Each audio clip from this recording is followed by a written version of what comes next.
Bonjour à tous, j'espère que vous allez bien. Petit sujet aujourd'hui concernant vos souliers, les chaussures de course. J'ai une question dans le groupe, alors je voulais répondre par capsule vidéo. Est-ce que ça peut être lié à des blessures? La réponse est oui, effectivement, la chaussure peut être un facteur de blessure. On va parler des chaussures du drop aujourd'hui et de chaussures à indice minimaliste ou maximaliste. Alors, il faut savoir que, il y a de bonnes chances que lorsque vous avez des chaussures à un drop plus élevé, le drop c'est l'avant de votre soulier, ça c'est l'arrière. Plus l'arrière va être élevé, plus vous aurez de drop, plus vous avez d'amorti en gros, plus ces chaussures-là j'ai bien dit peuvent, créer des pathologies sur votre corps, à aller en général du haut de genou jusqu'au en bas du corps, jusqu'au dos. Et plus votre indice est minimaliste, plus vous allez solliciter les mollets, vos tendons d'Achille, donc là le bas du corps. Est-ce qu'on est mieux avec des chaussures minimalistes ou des chaussures maximalistes? La réponse est propre à chacun. Chacun va avoir l'habitude ou pas de porter des chaussures dans la vie de tous les jours à indice minimaliste ou avec un indice maximaliste, avec une compensation élevée.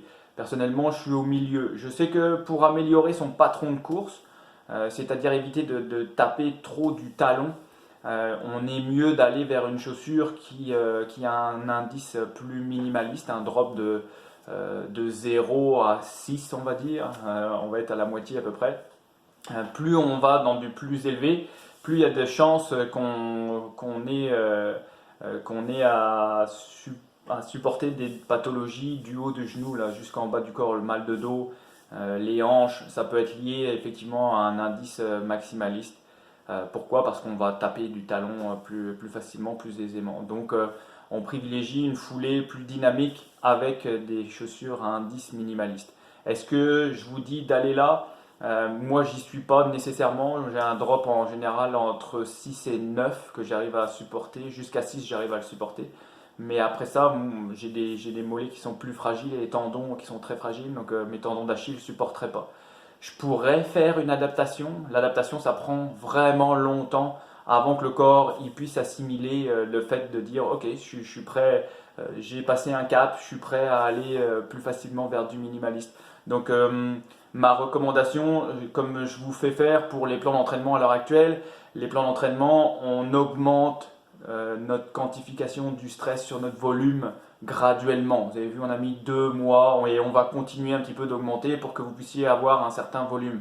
Quand votre corps est plus à même de supporter ce volume, c'est parce que votre quantification du stress mécanique avec votre vie de tous les jours, elle est modifiée. Donc vous arrivez à des moments où il faut que vous stoppiez le volume kilométrique pour que votre corps prenne le temps de prendre soin de vous et que votre corps il assimile ce qu'on lui demande.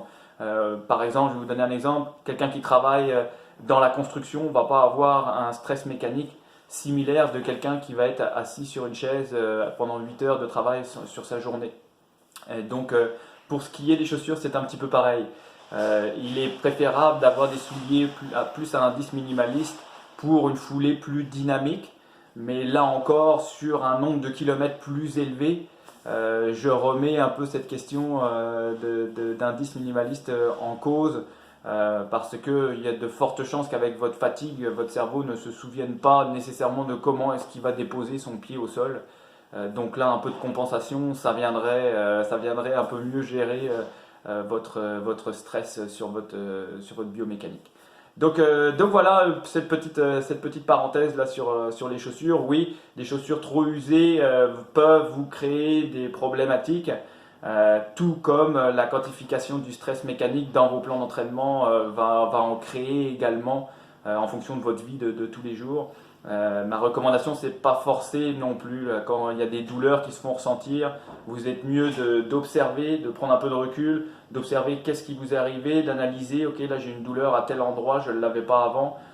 Peut-être que j'ai fait un peu plus de dénivelé que ce qui était prévu. Peut-être que j'ai fait un petit peu plus de travail cette semaine. J'ai pris moins de repos. Il y a plusieurs questions là qui seront importantes de se poser. Tout comme pour vos souliers. qui peuvent être liées avec une blessure éventuelle. Donc voilà, si vous avez des questions, n'hésitez surtout pas, ça me fera plaisir là, de continuer à vous répondre dans le groupe. Ciao, bye, amusez-vous bien!